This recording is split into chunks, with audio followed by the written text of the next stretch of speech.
ಬೆಳಗಾವಿಯಲ್ಲಿ lady lawyer ಮನೆ ಮೇಲೆ ಗುಂಡಿನ ದಾಳಿಯಾಗಿದೆ. ಮಂಡೋಳಿ ರಸ್ತೆಯಲ್ಲಿ ತಡರಾತ್ರಿ ಕಿರಾತಕರ ಅಟ್ಟಹಾಸ. ನೋಡಿ, ಓದ್ತಾ ಇದ್ದಂತಹ ಮಗಳನ್ನೇ ಗುರಿಯಾಗಿಸಿ ಹಂತಕರು ಫೈರಿಂಗ್ ಮಾಡಿದ್ದಾರೆ. ವಕೀಲೆ ಪೂಜಾ ಪಾಟೀಲ್ ನಿವಾಸದಲ್ಲಿ ಹಾಗಾದ್ರೆ ನಡೆದಿದ್ದಾದ್ರೂ ಏನು ಅನ್ನುವಂತಹ ಪ್ರಶ್ನೆ ಈಗ ಸಹಜವಾಗಿ ಮೂಡುತ್ತೆ. ಯಾಕಂತಂದ್ರೆ ಓದ್ತಾ ಇದ್ದಂತಹ ಮಗಳನ್ನೇ ಗುರಿಯಾಗಿಸಿ ಈ ಹಂತಕರು ಫೈರಿಂಗ್ ಮಾಡ್ತಾ ಇದ್ದಾರಂತಂದ್ರೆ ಆ ಮಗಳು ಮತ್ತು ಆ ಕಿರಾತಕರ ನಡುವೆ ಏನಾದ್ರೂ ಸಂಬಂಧ ಇತ್ತಾ? ನೋಡಿ, ಹೈ ಪ್ರೊಫೈಲ್ ಕೇಸ್ಗಳ ವಾದವೇ ವಕೀಲಿಯ ಮೇಲಿನ ದಾಳಿಗೆ ಕಾರಣವೇ ಅಂತ ಹೇಳಿ ಈಗ ಪ್ರಶ್ನೆ ಮೂಡ್ತಾ ಇದೆ. ಬೆಳಗಾವಿ ಪೊಲೀಸರಿಂದ ತೀವ್ರ ತನಿಖೆಯನ್ನ ಮುಂದುವರೆಸಿದ್ದಾರೆ. ಮನೆಯ ಗ್ಲಾಸ್ ಮೇಲೆ ಬಿದ್ದಿವೆ ಗುಂಡಿನ ಗುರುತು. ಕೂದಲೆಳೆ ಅಂತರದಲ್ಲಿ ವಕೀಲಿಯ ಪುತ್ರಿ ಸಂಸ್ಕೃತಿ ಪಾರಾಗಿದ್ದಾಳೆ. ಹಾಗಾದ್ರೆ ಬೆಳಗಾವಿಯಲ್ಲಿ ವಕೀಲರಿಗೆ ರಕ್ಷಣೆ ಇಲ್ವಾ? ಮನೆಯ ಮೇಲೆ ದಾಳಿ ಬೆನ್ನಲ್ಲೇ ಈಗ ನಿಜಕ್ಕೂ ಈ ಕುಂದಾನಗರಿ ಜನತೆ ಬೆಚ್ಚಿ ಬಿದ್ದು ಬಿಟ್ಟಿದ್ದಾರೆ. ಅಕ್ಷರಶಃ ಈ ಲಾಯರ್ಸ್ಗಳಿಗೆ ಜೀವ ರಕ್ಷಣೆ ಇಲ್ಲ ಅಂತದ್ರಲ್ಲಿ ನಮ್ಗೆ ಇರುತ್ತಾ ಅನ್ನುವಂತಹ ಲೆಕ್ಕಾಚಾರದಲ್ಲಿ ಯೋಚನೆ ಮಾಡುವಂತಹ ಪರಿಸ್ಥಿತಿಗೆ ಒಳಗಾಗ್ಬಿಟ್ಟಿದ್ದಾರೆ. ಮಂಡೋಳಿ ರಸ್ತೆಯಲ್ಲಿ ತಡರಾತ್ರಿ ಕಿರಾತಕರ ಅಟ್ಟಹಾಸ ಇದು. ಓದ್ತಾ ಇದ್ಲಂತೆ ಮಗಳು, ಅದನ್ನೇ ಗುರಿಯಾಗಿಸಿಕೊಂಡು ಹೇಗಾದ್ರೂ ಮಾಡಿ ಕೊಲ್ಲಲೇಬೇಕು ಅಂತ ಹೇಳಿ ಪ್ಲಾನ್ ಮಾಡ್ಕೊಂಡು ಬಂದಿದ್ರಂತೆ. ಮನೆ ಮೇಲೆ ಫೈರಿಂಗ್ ಮಾಡಿದ್ದಾರೆ. ವಕೀಲೆ ಪೂಜಾ ಪಾಟೀಲ್ ನಿವಾಸದಲ್ಲಿ ಹಾಗಾದ್ರೆ ನಡೆದಿದ್ದಾದ್ರೂ ಏನು? ಯಾವ ಕಾರಣಕ್ಕಾಗಿ ಹಂತಕರು ಬಂದು ಈ ರೀತಿಯಾಗಿ ಫೈರಿಂಗ್ ಮಾಡಿದ್ರು? ಆ ವಕೀಲೆಯ ಮೇಲೆ ಯಾವ ರೀತಿಯಾದಂತಹ ಸೇಡನ್ನ ಇಟ್ಕೊಂಡಿದ್ದಾರೆ? ಹಾಗಾದ್ರೆ ಈ ಹೈ ಪ್ರೊಫೈಲ್ ಕೇಸ್ಗಳನ್ನ ಅವ್ರು ಹ್ಯಾಂಡಲ್ ಮಾಡ್ತಾ ಇದ್ರಂತೆ. ಆ ಕೇಸ್ಗಳ ವಾದವೇ ಈಗ ವಕೀಲಿಯ ಮೇಲಿನ ದಾಳಿಗೆ ಮುಳುವಾಯ್ತಾ, ಕಾರಣವಾಯ್ತಾ ಅನ್ನುವಂತಹ ಪ್ರಶ್ನೆ. ಆಕೆಯ ಮೇಲೆ ಸಿಟ್ಟಿಗೆ ಈ ರೀತಿಯಾಗಿ ಹಂತಕರು ಬಂದ್ಬಿಟ್ಟು ಫೈರಿಂಗ್ ಮಾಡಿದ್ರ ಅನ್ನುವಂತಹ ಪ್ರಶ್ನೆ ಈಗ ಉದ್ಭವಿಸಿದೆ. ತನಿಖೆ ನಂತರ ಮತ್ತಷ್ಟು ವಿಚಾರಗಳು ಬಯಲಿಗೆ ಬರುವಂತಹ ಸಾಧ್ಯತೆ ದುಪ್ಪಟ್ಟಾಗಿರುವಂಥದ್ದು. ಈಗಾಗಲೇ ಪೊಲೀಸರು ಕೂಡ ಜಾಗಕ್ಕೆ ಬಂದಿದ್ದಾರೆ. FSL ಟೀಮ್ ಕೂಡ ಆಗಮಿಸಿದೆ. ಎಷ್ಟೊತ್ತಿಗೆ ಬಂದಿದ್ರು? ಅವರ ಮುಖ ಗುರುತು ಪರಿಚಯ ಏನಾದರೂ ಸಿಕ್ಕಿದೆನಾ ಪೊಲೀಸರಿಗೆ? ಸೊ ಈಗ ಬೆಳಗಾವಿ ಪೊಲೀಸರಿಂದ ತೀವ್ರ ತನಿಖೆ ಆಗ್ತಾ ಇದೆ. ಇದ್ರ ಬಗ್ಗೆ ಮತ್ತಷ್ಟು ಡೀಟೇಲ್ಸ್ ಕೊಡ್ತಾರೆ ನಮ್ಮ ಪ್ರತಿನಿಧಿ ಮಂಜುನಾಥ್. ಈಗ ಫೋನ್ ಸಂಪರ್ಕದಲ್ಲಿ ಜಾಯ್ನ್ ಆಗಿದ್ದಾರೆ. ಒಂದು ಕಡೆಯಲ್ಲಿ ನಾವು ಗಮನಿಸ್ತಾ ಇದ್ದೀವಿ, ಲೇಡಿ ಲಾಯರ್ ಅವ್ರ ಮನೆಯ ಮೇಲೆ ಗುಂಡಿನ ದಾಳಿ ಮಾಡ್ತಾರಂತಂದ್ರೆ ಅಲ್ಲಿರುವಂತಹ ಸಾರ್ವಜನಿಕರಿಗೆ ಸಹಜವಾಗಿ ಪ್ರಶ್ನೆ ಮೂಡುತ್ತೆ. ಲೇಡಿ ಲಾಯರ್ಗಳ ಮನೆ ಮೇಲೇನೆ ಬಿಡಲ್ಲ, ಇನ್ನು ನಮಗ್ ಬಿಡ್ತಾರ ಅನ್ನುವಂತ ಪ್ರಶ್ನೆ ಈಗ ಉದ್ಭವಿಸಿರುವಂತದ್ದು. ಇದ್ರ ಬಗ್ಗೆ ಹೆಚ್ಚಿನ ಡೀಟೇಲ್ಸ್ ಅನ್ನ ನೀಡ್ತಾ ಹೋಗೋದಾದ್ರೆ ದೀಪ, ಪ್ರಮುಖವಾಗಿ ಗಮನಿಸಬೇಕಾಗಿರ್ತಕ್ಕಂಥದ್ದು ಏನ್ ಬೆಳಗಾವಿ ಮಂಡೋಳಿ ರಸ್ತೆಯಲ್ಲಿ ಇರ್ತಕ್ಕಂಥ ಏನ್ ಪೂಜಾ ಪಾಟೀಲ್ ವಕೀಲರು ಏನಿದ್ದಾರೆ ಅವ್ರ ಮನೆಯ ಮೇಲೆ ಏನ್ ಸುಮಾರು 24ನೇ ತಾರೀಕು ಬೆಳಗಿನ ಜಾವ 2 ಗಂಟೆ ಸುಮಾರಿಗೆ ಏನ್ ದಾಳಿಯನ್ನ ಮೊದಲೇ ಮಡೆಯನ್ನ ಗುರಿಯನ್ನಾಗಿಸಿಕೊಂಡು ದುಷ್ಕರ್ಮಿಗಳು ದಾಳಿಯನ್ನ ಮಾಡಿರ್ತಕ್ಕಂಥದ್ದು. ಅಲ್ಲಿ ಗಮನಿಸಬೇಕಾಗಿರ್ತಕ್ಕಂಥದ್ದು ಏನ್ ಮೊದಲನೇ ಮಡೆಯಲ್ಲೇ ಗುರಿಯಾಗಿಸಿಕೊಂಡಿರ್ತಕ್ಕಂಥದ್ದು ಪ್ರಮುಖವಾಗಿ ಅವ್ರ ಮಗಳು ಪ್ರತಿದಿನಾನು ಕೂಡ ಅಲ್ಲೇ ಓದ್ತಾ ಇದ್ಲ ಅಂತ ಹೇಳಿ ಒಂದು ಈಗ ಪೊಲೀಸಿಂದ ಮಾಹಿತಿ ಬರ್ತಾ ಇರುವಂತದ್ದು. ಮಗಳನ್ನೇ ಗುರಿಯಾಗಿಸಿಕೊಂಡು ಏನ್ ಈ ದುಷ್ಕರ್ಮಿಗಳು ದಾಳಿ ಮಾಡಿದಾರ ಅಥವಾ ಏನು ವಕೀಲನ್ನ ಏನು ಅವರನ್ನು ಗುರಿಯಾಗಿಸಿಕೊಂಡು ದಾಳಿ ಮಾಡಿದಾರ ಅಂತ ಹೇಳಿ ಈಗ ಪೊಲೀಸರು ಏನ್ ವಿಚಾರಣೆಯಲ್ಲಿ ತಿಳಿದು ಬರುತ್ತಿದೆ.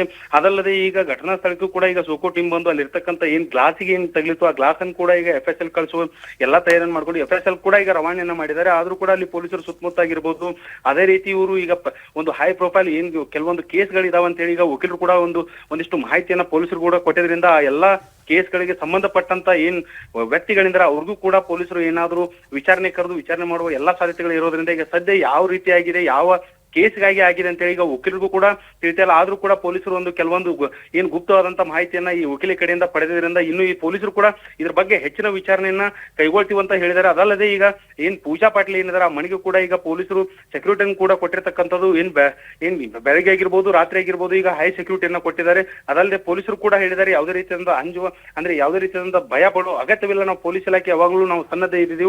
ಆದ್ರೆ ಇದನ್ನ ಯಾರು ಮಾಡಿದಾರೆ ಆ ದುಷ್ಕರ್ಮಿಗಳನ್ನು ಬಿಡಲ್ಲ ಅಂತ ಹೇಳಿ ಕೂಡ ಈಗ ಪೊಲೀಸರು ಕೊಟ್ಟಿದ್ರಿಂದ ಪೂಜಾ ಪಾಟೀಲ್ ಪಾಟೀಲ್ ಫ್ಯಾಮಿಲಿ ಇದೆ ಈಗ ಸದ್ಯಕ್ಕೆ ನಿರಾಳಾಗಿದೆ ಅಂತ ಹೇಳ್ಬೋದು. ದೀಪಾ, ಮಂಜುನಾಥ್, ಈಗ ಗಮನಿಸಿದಾಗ ಆರೋಪಿಗಳ ಮುಖಚಾರಿ ಏನಾದ್ರೂ ಪರಿಚಯ ಸಿಕ್ಕಿದನ ಹೆಂಗೆ? ಏನಾದ್ರು CCTV ಕ್ಯಾಮ್ರಾಗಳನ್ನ ನೋಡಿದಾರ ಹೆಂಗೆ? ಎಷ್ಟ್ ಗಂಟೆಗೆ ಆಯ್ತು ಈ ಘಟನೆ ಅಂತ ಹೇಳಿ? ಯಾವಾಗ ಅಂದ್ರೆ ಯಾರು ಇವ್ರಿಗೆ ಕುಮ್ಮಕ್ ಕೊಟ್ಟಿದ್ದ ಅಂತ ಹೇಳಿ? ಖಂಡಿತವಾಗ್ಲೂ ದೀಪಾ, ಪ್ರಮುಖವಾಗಿ ವಕೀಲೆ ಕೂಡ ಹೇಳ್ತಾ ಇರುವಂತದ್ದು, ಪೂಜಾ ಪಾಟೀಲ್ ಕೂಡ ಹೇಳ್ತಾ ಇರುವಂತದ್ದು, ಇದರಲ್ಲಿ ಕೆಲವೊಂದು ಕೇಸ್ಗಳಿದಾವೆ, ಹೈ ಪ್ರೊಫೈಲ್ ಕೇಸ್ಗಳಿದಾವೆ.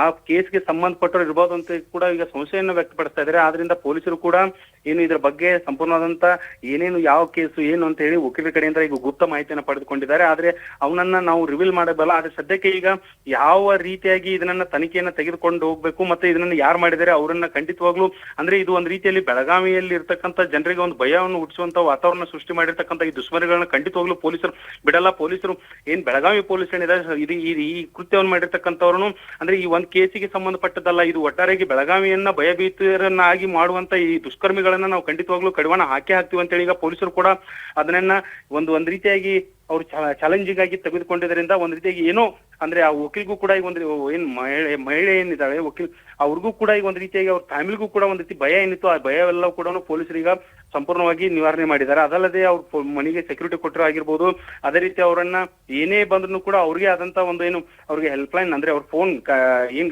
ಕಮಿಷನರ್ ನಂಬರ್ ಆಗಿರ್ಬೋದು, ಅದೇ ರೀತಿ ಅಲ್ಲಿ ಸಂಬಂಧಪಟ್ಟ ಪೊಲೀಸ್ ಠಾಣೆಗೂ ಕೂಡ ನೀವು ನೇರವಾಗಿ ಫೋನ್ ಮಾಡಿ ಏನೇ ಒಂದು ಅನಾನುಕೂಲ ಆದ್ರೂ ಕೂಡ ಅಂತ ಹೇಳಿ ಪೊಲೀಸರಿಗೆ ಒಂದ್ ರೀತಿಯಾಗಿ ಅವ್ರಿಗೆ ಧೈರ್ಯ ತುಂಬಿದ್ದಾರೆ. ಸದ್ಯ ಪೊಲೀಸರು ಕೂಡ ಅಲ್ಲೇ ಬಿಡ್ಬಿಟ್ಟಿದ್ದಾರೆ. ಈಗೂ ಕೂಡ ತನಿಖೆಯನ್ನ ಮುಂದುವರಿಸಿದ್ದಾರೆ ಅಂತ ಈಗ ವಕೀಲ ಏನಿದ್ದಾರೆ ಪೂಜಾ ಪಾಟೀಲ್ ಅವರು ಕೂಡ ಹೇಳ್ತಾ ಇರುವಂತದ್ದು. ಒಟ್ಟಾರೆಗೆ ಪೊಲೀಸರು ಯಾವ ರೀತಿಯಾಗಿ ತನಿಖೆ ಮಾಡಿ ದುಷ್ಕರ್ಮಿಗಳಿಂದಾದರೆ ಇವ್ರ ಮೇಲೆ ಯಾವ ರೀತಿಯಾಗಿ ಶಿಕ್ಷೆಯನ್ನ ಆಗುತ್ತೆ ಅಂತ ಹೇಳಿ ಕಾದ್ ನೋಡ್ಬೇಕಾಗಿರ್ತಕ್ಕಂಥದ್ದು.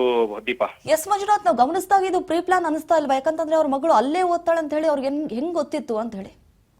ಖಂಡಿತವಾಗ್ಲೂ ಈಗ ಪ್ರಮುಖವಾಗಿ ಇಲ್ಲಿ ಗಮನಿಸಬೇಕಾಗಿರ್ತಕ್ಕಂಥದ್ದು ಇವರು ಮೊದಲನೇ ಏನು ಏಕಾಏಕಿಗೆ ಬಂದು ಆ ಮನೆಯಲ್ಲಿ ದಾಳಿ ಮಾಡಿರ್ತಕ್ಕಂಥದ್ದಲ್ಲ. ಈ ಹಿಂದೆ ಕೂಡ ಈಗ ಮೇಲ್ನೋಟಕ್ಕೆ ಕಂಡು ಬರ್ತಾ ಇರುವಂತದ್ದು. ಈ ಹಿಂದೆ ಕೂಡ ಇವ್ರು ಬಂದು ಅಲ್ಲಿ ದಿನಚರಿಗಳನ್ನ ಅವರ ಯಾವ ರೀತಿಯಾಗಿ ಎಲ್ಲಿ ಯಾರು ಇರ್ತಾರೆ ಅಂತೇಳಿ ಇದನ್ನ ಕಾವಲನ್ನ ಮಾಡಿ ಈ ರೀತಿಯಾಗಿ ಮಾಡಿದಾರೆ ಅಂತೇಳಿ ಮೇಲ್ನೋಟಕ್ಕೆ ಕಂಡು ಬರ್ತಾ ಇದೆ. ಆದ್ರೆ ಪೊಲೀಸ್ ವಿಚಾರಣೆಯಲ್ಲಿ ಯಾವೆಲ್ಲ ಬೆಳಕಿಗೆ ಬರುತ್ತೆ ಅಂತೇಳಿ ಸದ್ಯ ಕಾದ್ ನೋಡ್ಬೇಕಾಗಿರ್ತಕ್ಕಂಥದ್ದು. Deepa, S Manjunath, thank you ತಮ್ಮ ಮಾಹಿತಿಗಾಗಿ.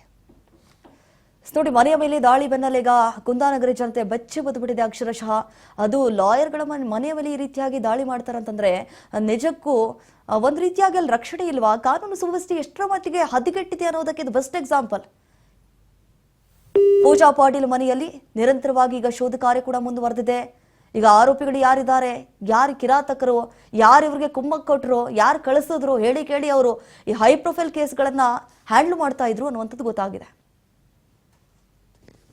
23 ಇದು ಆದಮೇಲೆ ರಾತ್ರಿ 2:30 24 ರಾತ್ರಿ ಆಗಿದೆ ಸರ್.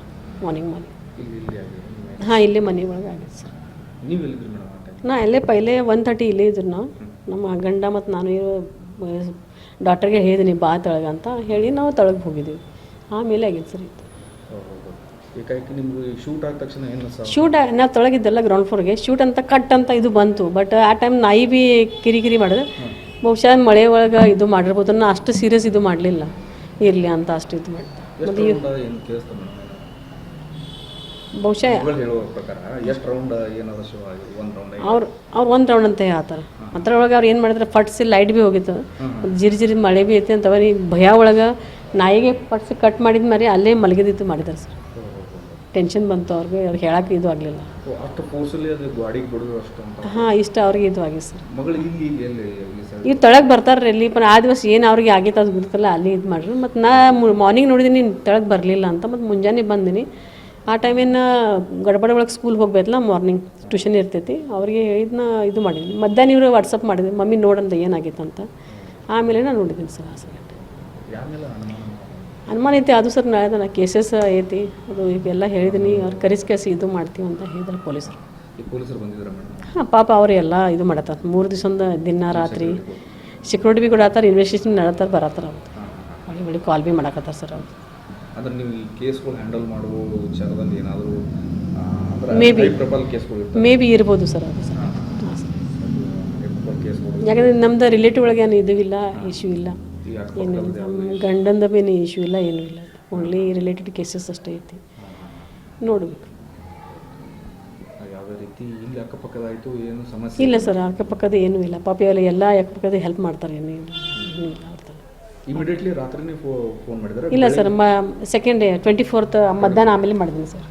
ಅದು ಅವ್ರಿಗೆ ವಾಟ್ಸಪ್ ಮಾಡಿದ ಮೇಲೆ ನಾನು ಚೆಕ್ ಮಾಡಿದ್ದೀನಿ. ಮತ್ತು ಅಲ್ಲೇ ವೆರಿಫೈ ಮಾಡಿದ್ದೀನಿ ಸರ್. ಇದು ಕಲ್ಲದೈತಿ ಏನೈತಿ ಇದು ಕಲ್ಲು. ಅವ್ರು ಹೇಳೋದು ಕಲ್ಲಿದಂದ್ರೆ ಪೂರ್ತಿ ಗ್ಲಾಸ್ ಇದು ಆಗ್ತೈತಿ, ಇದು ಗಲ್ಲ ಗಂಧ ಐತಿ ನೋಡ್ರಿ, ವೆರಿಫೈ ಮಾಡಿರಿ.